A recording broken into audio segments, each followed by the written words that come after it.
Welcome to the Explainer.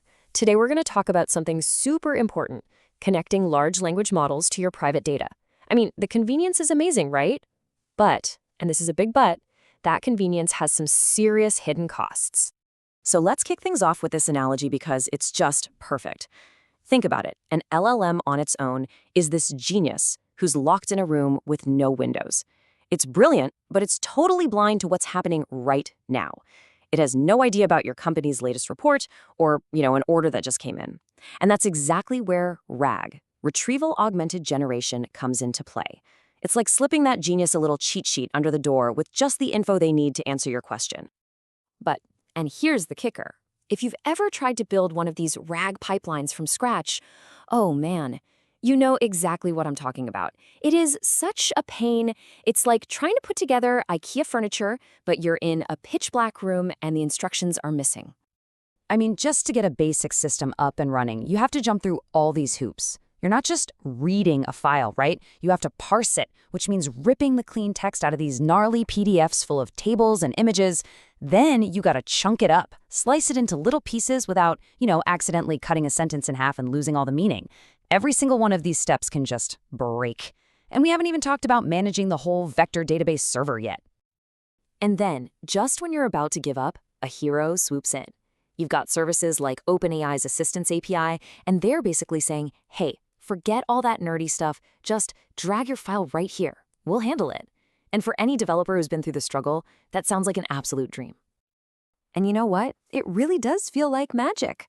I mean, weeks of brutal engineering work, just gone. Poof.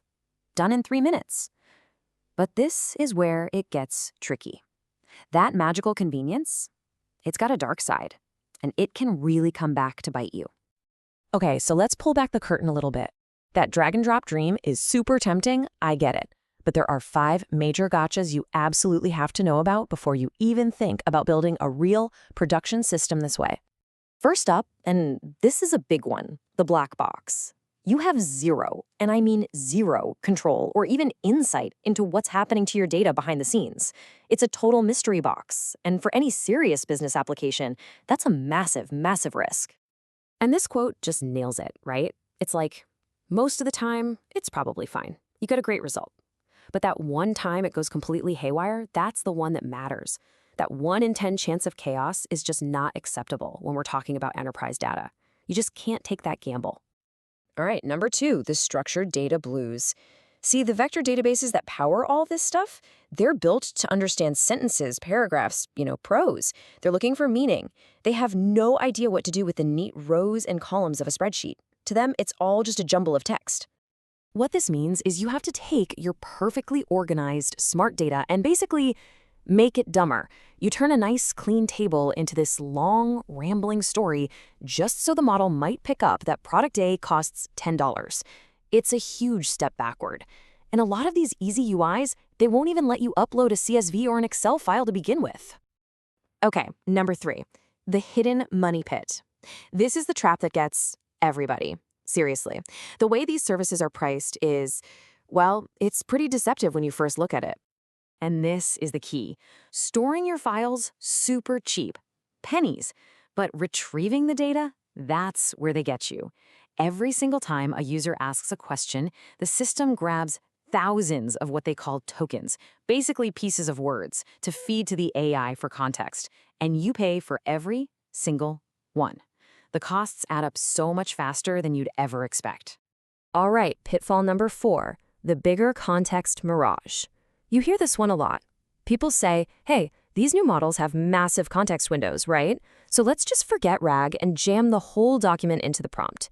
Sounds easy enough, but yeah, not so fast.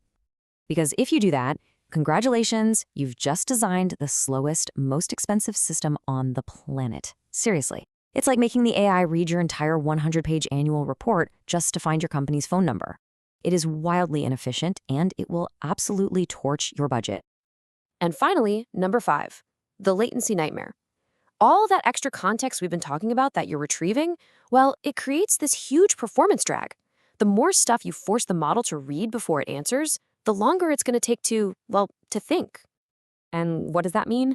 It means your user is just staring at a loading spinner for like 15, 20, maybe even 30 seconds. In user experience terms, that is an eternity. It makes the whole thing feel slow and stupid. And you can't just cache the answer, because if your data is changing all the time, that cache is instantly worthless. Okay, so we've been talking theory. Let's get real. Let's look at some hard numbers and see what this stuff actually costs a business. Because, talk is cheap. API calls are definitely not. So let's set up a scenario. We've got a chatbot that handles about 10,000 questions a day. We're going to compare 3 ways to build it: the easy managed service way, that infinite context brute force method, and a carefully tuned, optimized RAG system.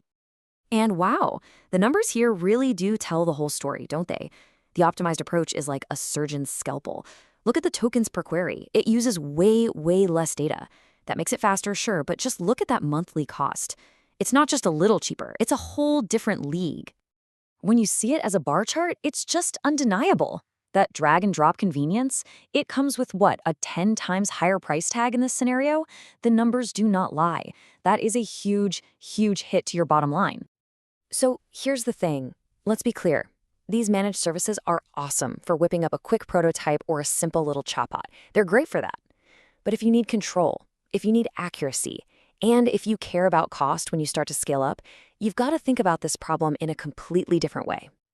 It all boils down to this concept I absolutely love called the law of conservation of headaches. And it perfectly captures the choice you have to make here. Basically, you can shove all the hard stuff under the rug with a managed service, but you're going to pay for it later, in money, in slow speeds, in bad answers. Or you can roll up your sleeves and tackle that complexity yourself, up front. See? You can't escape the pain. You just get to choose. Do you want to deal with it now or later? And that, right there, is the question you have to ask yourself for your next project. Where do you want to deal with the pain? Because asking that question makes you consciously choose your trade-offs. You decide what matters more: control or convenience, upfront work or long-term cost. Don't let a simple drag-and-drop box make that massive decision for you.